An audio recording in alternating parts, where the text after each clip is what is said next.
Um,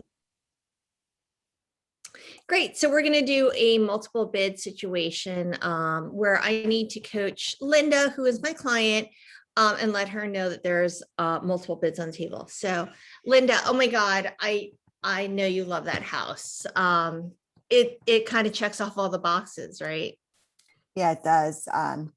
So could we put an offer in today?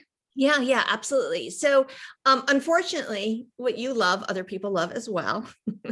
And so, there are already multiple offers on the table at ask above ask. So what they're going to do is, the seller has decided to go to multiple, like a final and best sealed bid situation. And what that means is that, they've told us at Tuesday at 5 o'clock, we need to give them, our best number and our best terms. And whenever this type of situation happens, I just tell my clients that it's best for you to just do what you feel comfortable with, knowing that if someone were to pay another $10,000 more, you're okay with losing it. So I know it's kind of hard because you're just kind of bidding up the number and you don't really know where it will go. So I can't guarantee that we're going to get the house. It's not something where you just go in and you buy it. It's something where there's multiple people, and there could be some people that are going to be very aggressive with their bids. Okay, so what's my best chance of getting this house? I really love this house and I really don't want to lose it. Yeah. So, there are some things that we can do to make our offer more attractive. One is the terms, right? So the terms include with a price. So that's a number that you're going to have to come up with. And some sellers not only choose a buyer based on price, but based on what the terms are. And so some of the terms would be when you can close. I've already found out from the seller that they prefer not to close before July 15th. So, having some flexibility there and saying we're happy to close earlier if you like or not. But you can stay in the house until July 15th because occupancy was important for them to stay there until then. So flexibility with close date. And then the other terms would be inspection and whether you're going to get a mortgage or not. So I know you already have a pre-approval. There are definitely going to be buyers out there who are going to offer no mortgage contingency or cash. Do you understand the difference? Could you just explain it to me in more detail? Yeah, sure. So cash is cash. Someone's just going to go in and pay the 2.5 cash. No mortgage contingency says that. So in a typical contract, if we're just going to go forward with our deal, we would put an offer in with a 30-day contingency saying that Linda is going to take the contract and go apply to the bank. And then we have 30 days to get all of our papers in order so that we are for sure that the bank is going to give us money, and then we can close.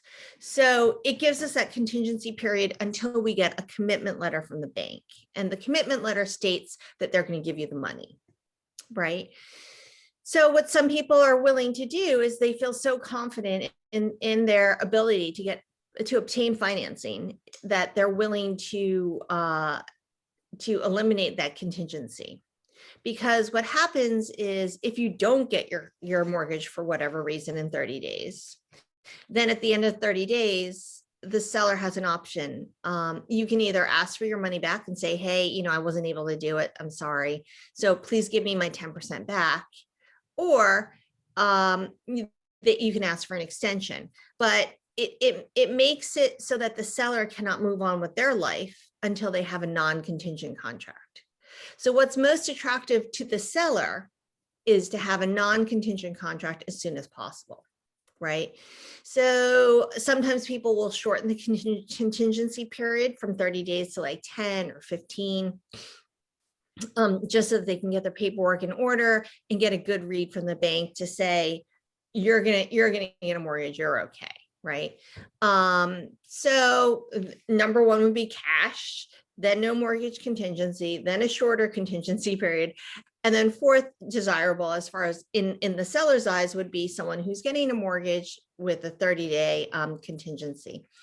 The other type of contingency that would be put into a contract would be inspection. And this is actually done before we go into contract. In Stanford, it's a little different. In Stanford, they do a binder. And in the binder, there would be these contingencies. But let's just talk about Greenwich. In Greenwich, there is, you would do your inspections before you go into contract. So some buyers will put in a no inspection contingency. Now, what does that mean? That means you can still do an inspection, but that whatever comes up, you're willing to deal with. You're willing to, and sometimes people who have builders in their families will just go through the house and look at it and say, yeah, it might need a new roof in 2 years, but we know how much that's going to cost and we can handle it. We still want this house. So those are just some things to think about when you should go back, talk to your husband, talk about the number one, what you're willing to pay for it. 2, how far out you're willing to give the seller flexibility as far as a closing date. And then 3, whether you're willing to either say inspection for informational purposes only, or which we can say. And then honestly, if you find something that's completely glaring, if there's an oil tank in the ground or something we discover, you can walk away. And at that point, you will not have put any money down.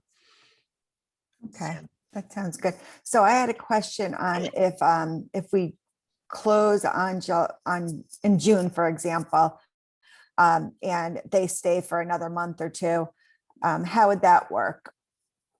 So that would be worked out with the attorney, and it would be a post-closing occupancy agreement with the seller. Okay. And your attorney would secure that the seller will not stay beyond the date they say they're going to move out by putting in like $1,000 a day penalty if they don't move out in time. Okay. And typically the seller would continue with the utilities until you take possession. Okay. Does that happen often?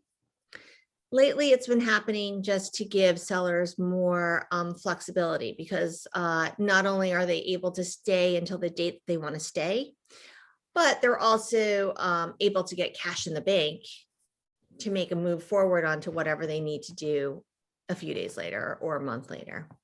Okay. Yeah. Okay. So a lot to think about. I know it's not ideal. And I like to go into these situations like if it was meant to be, it'll happen, and again, I would just think of that number that, let's say, so it's asking 2.5.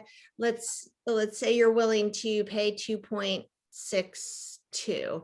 If someone's willing to pay 2.625, are you okay losing that? Or would you rather go up to 2.3, 2.53? So it just something to think about. Okay. So once the final offer comes in, they'll accept that offer. And there's no way to make another offer after that. No. Okay. Yeah. Okay. Yeah. It's the only fair way to do it for everyone. Yeah. Okay. Great. Right. Okay, Well, thank good. you for all the information. Oh, sure. Okay. Talk to you soon. Bye. All right. Bye-bye.